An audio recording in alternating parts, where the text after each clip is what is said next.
নিজৰ জাতিটোৰ কাৰণে মাত মাতিবলৈ যাওঁতে লিমিট ক্ৰছ কৰা হ'ল মই।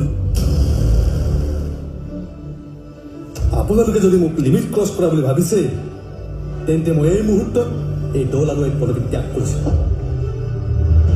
মোৰ জাতিক সন্মান নকৰা দলৰ লগত মোৰো থকাৰ ইচ্ছা নাই। কিন্তু আপোনালোকে এটা কথা মনত ৰাখিব, নিজৰ জাতিটোক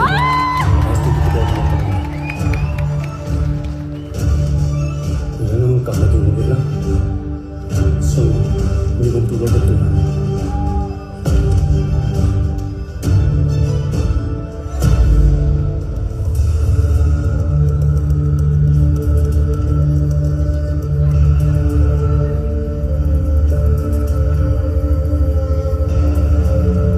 এইবোৰ কাম কৰিলে শোভা পাই যাম।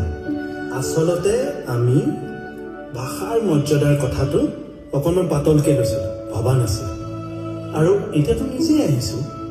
তাৰমানে কি বুজিছা, তোমালোকৰ ছাত্ৰসকলৰ একতা আৰু মিচিং সমাজৰ একতাৰ ওচৰত মই নতশিৰ হৈ আহিছোঁ নে নাই?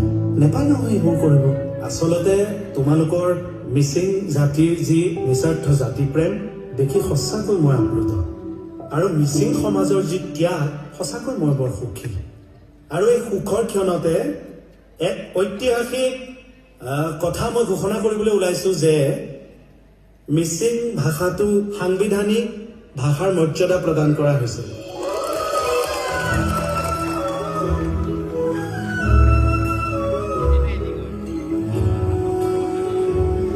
আৰু লগতে সাংবিধানিক ভাষাৰ মৰ্যাদা দিয়াৰ উপৰিও মিচিং এৰিয়াবোৰৰ বিদ্যালয়সমূহত মিচিং ভাষাটোক প্ৰৱৰ্তন কৰাৰ ব্যৱস্থা কৰা হ'ব।